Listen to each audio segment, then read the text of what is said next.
Hello again, welcome back. Now I'm going to look at A Beautiful Disaster, which is Fat Man and Little Boy, which is a film made in 1989, or released in 1989, that had a disastrous production and release. Um, Basically, the director and the writer were at war with each other at some point. And you can see the scars of that in the film. You really can. It's When I say it's a beautiful disaster, I mean, there's lots of beautiful things in this film, but it doesn't entirely work. But it deserved better when it got, because there was interesting things there. It got hammered when it was released, and it was just treated horribly, like it was almost incompetent or something. And it wasn't. It was just a problematic film. And it's one of those films you watch and think they should have kept where the script was. They should have kept to it, because the big problem the film is in the lack of writing in some areas. And Bruce Robinson, who wrote it, he wrote Killing Fields. He wrote With No and I. He's a good writer. He's like I don't see it being a situation where they were given a bad script. I mean, more or less, some people involved said they should have kept the original script. That was the better version, but that's what happened. Basically, Roland Joffe, who was director, was still pretty big then. He'd come off Killing Fields and The Mission, which were both successes, so he could do what he wanted. But it's a case of sometimes directors aren't writers, and they need writers to actually focus on things, because things can happen, look nice in camera, and you know there could be a nice mood to it, but it might not be dramatically interesting when you accumulate it all in the story. And that's what the film really lacks, is a sense of sometimes it's interesting, sometimes it falls away. Sometimes something's brought up and you think, okay, that's obviously important, and then it falls away. Like it was like the director wasn't interested in it that much, but he needed to show it. And it's things a good writer wouldn't let happen. But you can imagine the director saying, I don't need to deal with this, I'm not going to deal with this. Or I've dealt with it, so that's it, done. And it's like there's a difference between a good writer and a mediocre writer or a bad writer. It's like knowing what things need to pay off and what things don't need to pay off. And this film just feels like it was taken from something that was more interesting and then put through the ringer. Now, there's going to be a new version of this story, Oppenheimer, coming out by Chris Nolan in a few months, which I'm interested in seeing how they deal with certain things. But this one's still worth watching. It's just that you have to go in knowing that not everything pays off. Not everything works the way that you would like it to work. And you're going to have some periods watching it thinking this feels a little aimless. That's the bad thing where you don't have a writer really on top of the script, a strong writer of the script, is things that directors might feel are interesting that are actually quite aimless, and you just feel it in when you're watching it. It's like, why am I watching this? It looks pretty, but why am I watching this? And you used to have a sense of that in this film quite a bit, especially the middle section. But then it kicks in, and there's some scenes there that are interesting, are properly written, that obviously came from the original script. And it's like, what the hell happened here? There's so much good stuff here, and then there's so much stuff that's filler or vague or weirdly uninvolving, and it's like it feels so schizo. And it's one of those things that's work. Even if I didn't know the production history of this film, I would be able to tell straight away just by the structure of it that something had been hacked about. It's something that Bruce Robinson's had happened to him a few times. He did Return to Paradise, which is another film like that, where it's like there's lots of good stuff in this, and then there's other bits that aren't as good. And it's like, what the hell happened? It's like because he just knows what he's doing, but if you rewrite him, a lot of the time it comes across as just weird, or too scared to annoy people or offend someone, or because one thing about him is he puts across points of view of the characters, so it makes sense of why they're acting that way. You don't have to agree with that, the character. It's just that this is why they're acting that way. And it's something you need as a writer. That directors sometimes just have caught onto the emotion of what they want to do rather than, no, this is building blocks of what we need to do. So the film, the title Fat Man Little Boy, there was two meanings to it, one of which was lost because of the casting. Now, Fat Man Little Boy are the two bombs. One went to Hiroshima, one to Nagasaki over the course of a few days. They dropped one, waited a few days, dropped another, so the Japanese got the idea that they meant business. But it also meant the two protagonists, the fat man was T.B. Groves, played by Paul Newman, and the little boy was Oppenheimer. Because historically, Groves was a big guy. He was a big fat man. So they used his weight as a metaphor for the process. And it was a nice idea. And then he cast Paul Newman, who I like a lot in this part. He keeps the film going a lot of the way through the film. Like, he's one of the guys who keeps on burning through the energy and keeping it going. But casting him means you lose that idea. And it unbalances the film in a sense. It's maybe two equal characters.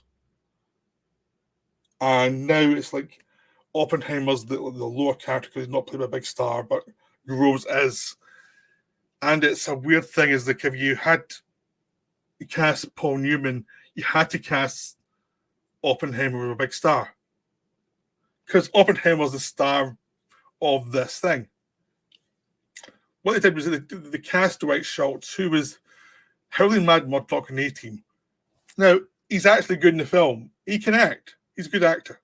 It's like it's one of those things. A lot of actors who do American TV, people just think, "Oh, that's what they can do." And it's like, no, he's actually an actor. It's just one of those things. Is like you get typecast. So he does this, and there's not any real Murdoch stuff in here. He plays Oppenheimer correctly. He's a scientist. He's got an ego. He's got some issues, and he plays them exactly the way the character should be played. It's like there's no problem with him at all. He's someone who probably thinks too hard of himself and doesn't see the dangers other people are seeing, or does see them and chooses to ignore them. And it's one of those things where, I mean, they actually had, some of the scenes he's really good in, and other scenes less so because you feel the script isn't helping him. So it's like a performance is hobbled a little bit because of rewrites. And Paul Newman, even though he's physically wrong and he actually unbalances the film, he is good. He keeps it going. But this casting's all wrong. And you can sense it in the film that it's unbalanced. And the tension between the characters that should be there is there in theory, but it's not there physically where we can see it. It's not there scene to scene, the tension scene to scene, the evolving tension that's going to be there, that's going to be interesting. Now, in the actual new film of Chris Nolan, they've got Matt Damon playing Groves, and they've got what do you call him? Cillian Murphy as Oppenheimer. Now, Matt Damon's a bigger star, but they're both similar kind of actors. It's a much more balanced relationship, really, when you think about it. Because Matt Damon plays supporting parts as well in films. And it is Oppenheimer film. So that doesn't seem as unbalanced as this one. But this one, you feel the unbalance in the film. And it's even weirder because they've got John Cusack in a supporting part in this film because he's too young to play Oppenheimer. But it's like it makes it weirder because you've got a bigger star playing the support to Oppenheimer than Oppenheimer. You've got other actors who will come out and do well later, like Todd Field, who's also in the film. So you've got John C. McGinley in the supporting part as well. You've got Laura Dern in the supporting part. You've got a lot of good actors in supporting parts. And it's a weird, imbalanced film for the casting because everyone's good, but it's not been planned out as what will deliver the right tension within the film. It's either the smaller parts are too starry, and also, but if they'd someone put Oppenheimer who was a bigger star, that wouldn't have been a problem. But it's just unbalanced if it's someone who's not a star playing Oppenheimer. He's the star part. And everyone who should be the smaller actors, the character actors, are played by much bigger actors.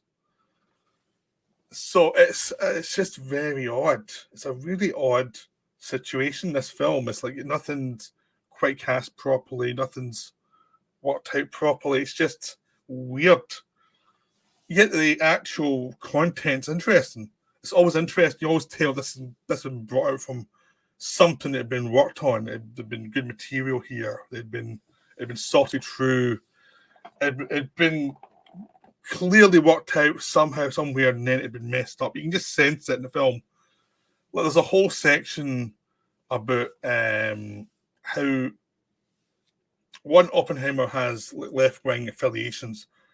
Well, because he's a scientist in Chicago, of course he's going to have left-wing affiliations.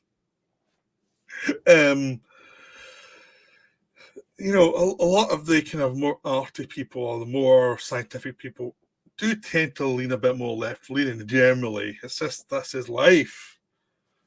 But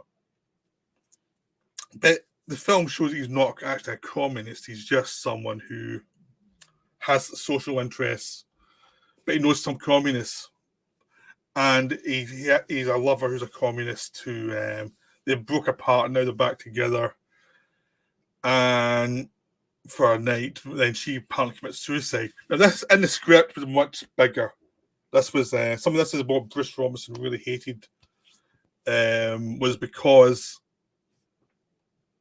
he done research and he more said the FBI killed her because they want to keep Oppenheimer under wraps. And this is a theory has gone round. It's not just Bruce Robinson who thinks this. Because suddenly she committed suicide and it felt kind of weird. Then someone said, oh, she was actually gay and that's what she was fighting against, even though she was on a affair with Oppenheimer. Nothing quite came together in interesting ways. Now, she could have been bisexual, who knows? And that time was a bit strange with that kind of stuff. But it did feel very weird. And Robinson more or less said, look, in his script, it was about, one of the big things was they killed her to keep him on track because it was that important to them, and they wanted him because he was the star attraction. They didn't want this distract this communist messing everything up. They're trying to have a race against the Nazis to build this thing. So even though like Gross was lying to Oppenheimer in some ways, like they never really thought the Nazis were ahead of them, but they wanted to keep it going, and there were more sinister things. The film doesn't go all the way and say, you know, they killed her, when that was a contention in the original script. So that element's there. And that's one of the things we're talking about, where things come in and then they just fall away. And there's no bite to them. So when you find out she committed suicide, there's nothing there. There's no emotion there. It's just like, this is not well written. This is just weird. And what? It's just one of those things. It's just... And then another scene with him was not so bad toward an aftermath of all, and it's just a weird situation where there's bits of the script obviously missing that would have made sense of some of these scenes, and the film's always like that. It just feels that way throughout. There's bits here that was leading to something and it didn't lead to anything, and then it came back and forward. And you actually find a lot of time you're more interested in the John Cusack story. He's a young scientist who's having a thing with Laura Dern's character as a nurse, but also he's the guy, he gets contaminated by plutonium and dies from radiation poisoning. And you're thinking, this is more interesting than what should be the central storyline, which should be the most interesting thing. And it's really bitterly done as well. So it's not exactly the most brilliantly written, brilliantly put together story, but it's a bit more human than the central story, which has some good scenes but feels kind of weird and odd. And despite all those flaws, it's still a beautiful film in lots of ways. The production design is wonderful. I said everyone's good in the film. The actors all are trying their best and all making scenes work.